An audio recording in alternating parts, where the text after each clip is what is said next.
What is reality?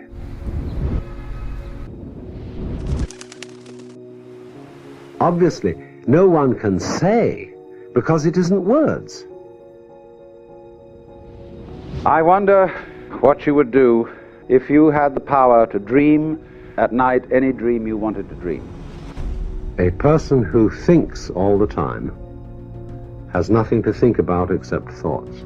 So, he loses touch with reality and lives in a world of illusions. You would, I suppose, start out by fulfilling all your wishes.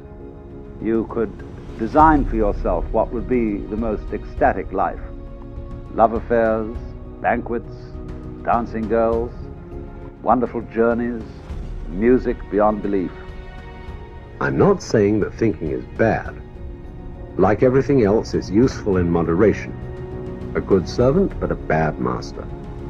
And all so-called civilized peoples have increasingly become crazy and self-destructive because through excessive thinking they have lost touch with reality. And then after a couple of months, you'll be getting a little taste for something different. And you would move over to an adventurous dimension where there were certain dangers involved and the thrill of dealing with dangers. And you could rescue princesses from dragons and go on dangerous journeys, make wonderful explosions and blow them up. And after you'd done that for some time, you'd think up a new wrinkle to forget that you were dreaming, so that you would think it was all for real and to be anxious about it. We confuse signs, words, numbers, symbols, and ideas with the real world. Most of us would have rather money than tangible wealth, and a great occasion is somehow spoiled for us unless photographed. And to read about it the next day in the newspaper is oddly more fun for us than the original event. And then, because it'd be so great when you woke up.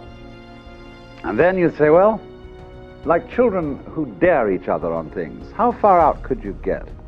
What could you take? What dimension of being lost, of abandonment of your power, what dimension of that could you stand? You could ask yourself this because you know you'd eventually wake up.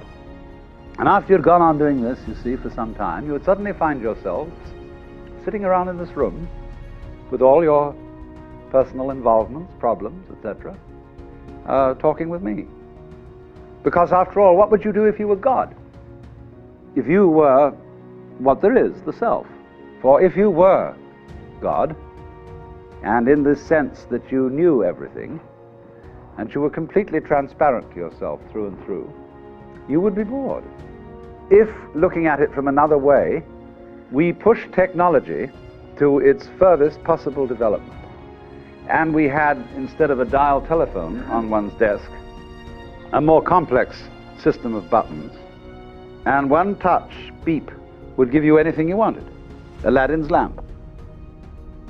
You would eventually have to introduce a button labeled surprise, because all perfectly known futures, as I pointed out, are past.